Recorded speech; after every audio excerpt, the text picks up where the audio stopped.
KF-21 Boramae, burung muda penakluk langit dari Korea Selatan, lahir dari mimpi panjang dan ambisi besar untuk kemandirian teknologi militer. Dalam bahasa Korea, Boramae berarti elang muda yang siap terbang tinggi, dan nama itu menggambarkan dengan sempurna semangat pesawat tempur generasi 4.5 ini, sebuah simbol keberanian, kemajuan, dan tekad bangsa Korea Selatan untuk berdiri sejajar dengan kekuatan udara dunia seperti Amerika Serikat, Rusia, dan China.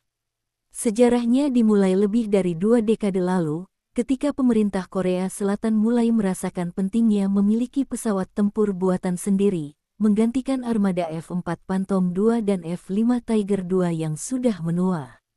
Dengan dukungan teknologi dari Indonesia, yang memiliki 20% saham dalam proyek ini, KF-21 menjadi bukti nyata kolaborasi strategis dua negara Asia yang ingin lepas dari ketergantungan terhadap industri pertahanan Barat.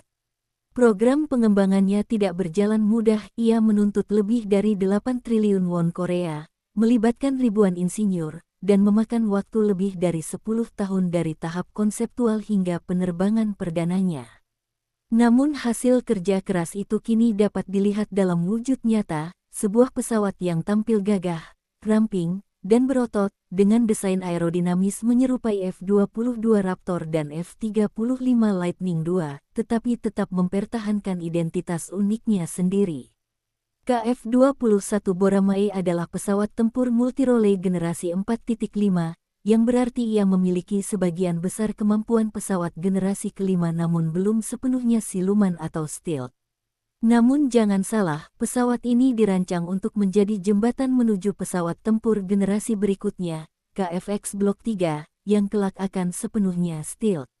Dengan panjang sekitar 16,9 meter, lebar sayap 11,2 meter, dan tinggi 4,7 meter, KF-21 memiliki bentuk tubuh yang proporsional dan efisien, menghasilkan kemampuan manuver tinggi dan stabilitas luar biasa di udara.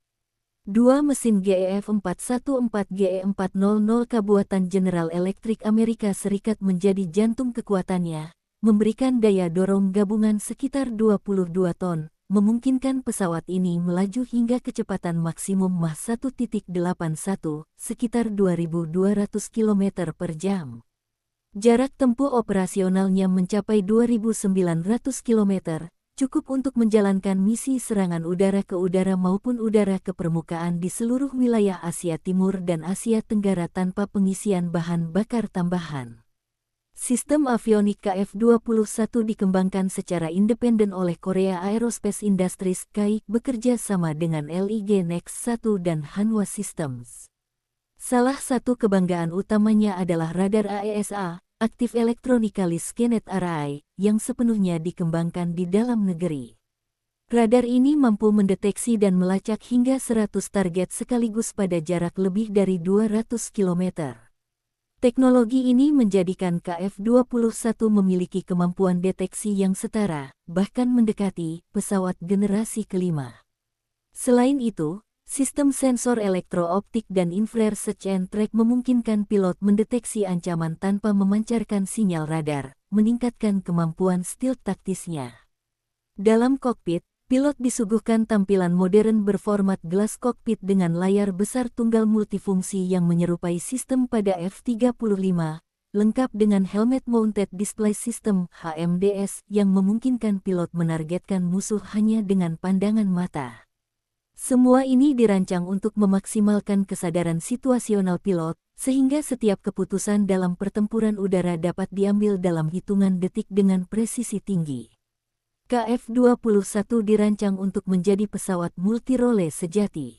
Dalam konfigurasi udara ke udara, pesawat ini mampu membawa rudal M120 AMRAAM dan rudal jarak dekat AIM-9X Sidewinder. Untuk misi udara ke darat, KF-21 dapat dipersenjatai dengan rudal jelajah Taurus KEPD-350K, bom pintar JDAM, dan berbagai senjata berpemandu laser. Pesawat ini juga dilengkapi kanon internal M61A2 Vulcan kaliber 20 mm, senjata klasik namun mematikan untuk pertempuran jarak dekat. 8 titik gantung eksternal di sayap dan badan pesawat memungkinkan KF-21 membawa beban hingga 7,7 ton senjata dan bahan bakar tambahan. Dalam versi berikutnya, sistem persenjataan internal akan ditambahkan untuk meningkatkan kemampuan stealth, mengurangi jejak radar pesawat saat memasuki wilayah musuh. Selain kekuatan dan teknologi, KF-21 juga merupakan simbol diplomasi pertahanan antara Korea Selatan dan Indonesia. Indonesia, melalui PT Dirgantara Indonesia (PTDI), berkontribusi dalam desain struktur dan produksi beberapa komponen utama, termasuk fuselage tengah dan sayap. Sebagai imbalannya, Indonesia akan memperoleh lisensi untuk memproduksi dan memiliki sebagian dari armada jet ini di masa depan, yang dikenal dengan nama IFX, versi Indonesia dari KF-21. Walau sempat terjadi keterlambatan dalam pembayaran kontribusi proyek oleh pihak Indonesia, kedua negara terus menjaga komitmen kerja sama ini. KF-21 tidak hanya menjadi proyek teknologi, tetapi juga jembatan strategis yang mempererat hubungan pertahanan dua negara Asia yang sama-sama ingin memperkuat kemandirian militernya. Prototipe pertama KF-21, dengan nomor seri 001, melakukan penerbangan perdananya pada tanggal 19 Juli tahun 2022 dari Pangkalan Udara Sacheon. Momen itu menjadi tonggak sejarah, pesawat lepas landas dengan tenang, naik ke ketinggian 13.000 kaki, dan terbang selama 33 menit dengan performa yang mengesankan. Pilot UJK melaporkan bahwa kontrol pesawat stabil dan semua sistem bekerja sempurna. Setelah itu, 5 prototipe lain segera menyusul untuk pengujian terbang, membawa total 6 unit uji yang masing-masing berperan menguji sistem berbeda, mulai dari radar, avionik, hingga persenjataan. Hingga tahun 2024, KF-21 telah menjalani lebih dari 2.000 jam uji terbang, meliputi tes kecepatan supersonik, simulasi pertempuran udara, dan peluncuran rudal nyata. Semua hasilnya menunjukkan keberhasilan luar biasa, membuat dunia menaruh perhatian besar pada proyek ini. Korea Selatan menargetkan produksi massal tahap pertama KF-21 dimulai sekitar tahun 2026, dengan sekitar 120 unit akan diproduksi untuk Angkatan Udara Republik Korea (ROKAF). Indonesia sendiri diperkirakan akan menerima sekitar 48 unit IFX di masa depan, bergantung pada hasil kesepakatan akhir dan kesiapan produksi dalam negeri. Pesawat ini akan menggantikan F-5E Tiger II yang telah mengabdi selama lebih dari 4 dekade, memberikan lompatan besar bagi kekuatan udara TNI AU dalam menghadapi ancaman modern. Dengan KF-21, Indonesia tidak hanya membeli pesawat, tetapi juga berinvestasi pada pengetahuan, pengalaman, dan teknologi masa depan. Dari sisi tampilan, KF-21 adalah karya seni teknologi. Desainnya menggabungkan garis-garis tajam khas pesawat siluman dengan aerodinamika yang efisien. Lubang udara berbentuk trapesium di kedua sisi fuselage dirancang untuk meminimalkan hambatan udara dan pantulan radar.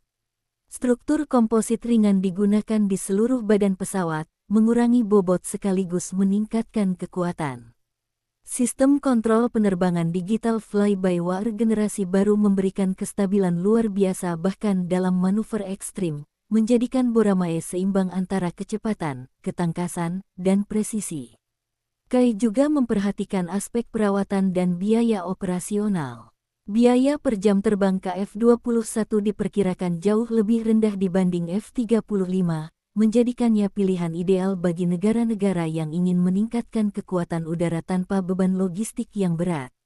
Di dalam dunia penerbangan militer modern, keberhasilan pengembangan KF-21 menunjukkan betapa besar potensi Asia dalam industri pertahanan.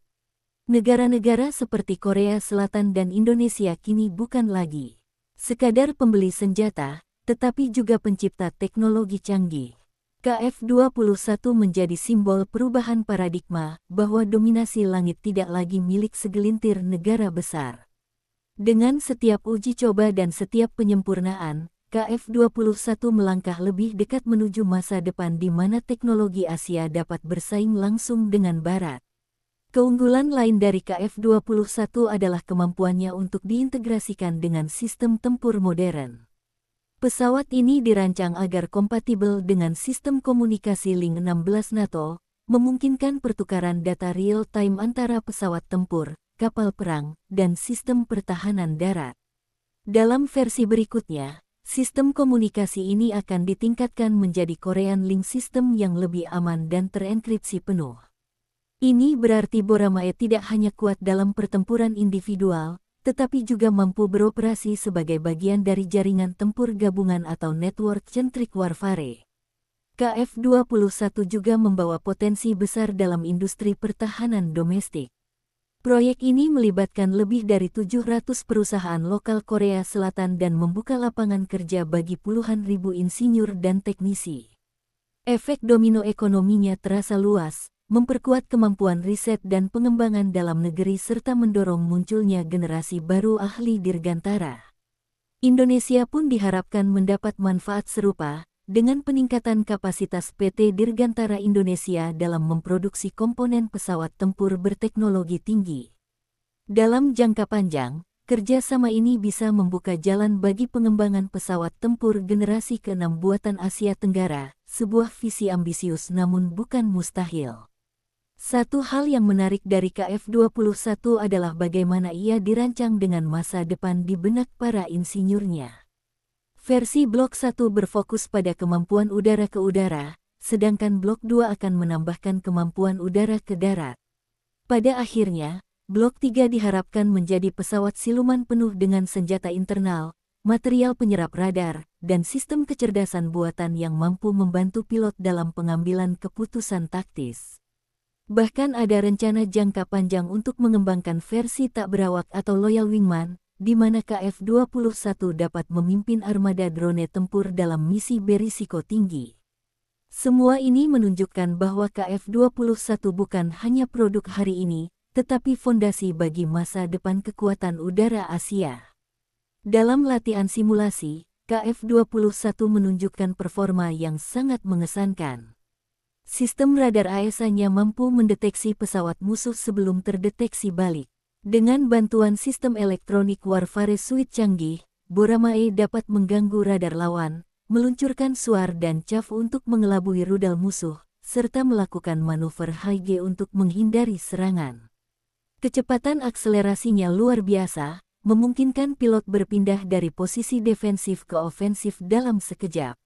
Uji coba penembakan rudal udara ke udara berhasil dilakukan dengan akurasi tinggi, memperlihatkan integrasi sistem senjata yang sangat matang. Namun lebih dari sekadar mesin perang, KF-21 adalah simbol kebangkitan bangsa. Bagi Korea Selatan, ia menandai transisi dari negara penerima teknologi menjadi negara pencipta teknologi. Dari negeri yang pernah hancur akibat perang di tahun 1950-an, kini berdiri sebuah kekuatan industri yang mampu menciptakan salah satu jet tempur tercanggih di dunia. Bagi Indonesia, KF-21 atau IFX menjadi kesempatan langka untuk melompat jauh ke masa depan industri pertahanan, memperkuat posisi strategis di kawasan, dan menunjukkan kepada dunia bahwa bangsa Asia Tenggara pun mampu berdiri sejajar di panggung teknologi global. Ketika Boramae terbang di langit biru, suara mesinnya menggetarkan udara dan hati mereka yang menyaksikan. Ia bukan sekadar pesawat, ia adalah lambang kerja keras, inovasi, dan harapan. Setiap komponen yang berputar, setiap baut yang terpasang, adalah hasil dari tangan-tangan manusia yang percaya bahwa mimpi bisa menjadi kenyataan.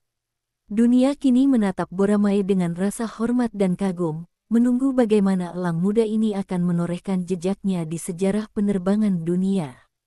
Dalam setiap terbangnya, KF-21 membawa pesan sederhana namun kuat, bahwa langit bukan lagi batas, melainkan awal dari sesuatu yang lebih besar. Dan ketika masa depan tiba, mungkin di sana akan ada generasi baru pesawat tempur Asia, lahir dari semangat Boramae, dari kolaborasi antar bangsa, dari keyakinan bahwa kemajuan hanya akan datang bagi mereka yang berani bermimpi dan bekerja keras untuk mencapainya. KF-21 Boramae telah membuktikan bahwa visi, keberanian, dan persatuan dapat melahirkan sesuatu yang luar biasa, sebuah elang muda yang kini terbang tinggi, menatap cakrawala dengan sayap terbentang, siap menjaga langit negeri dan menulis bab baru dalam sejarah kekuatan udara dunia.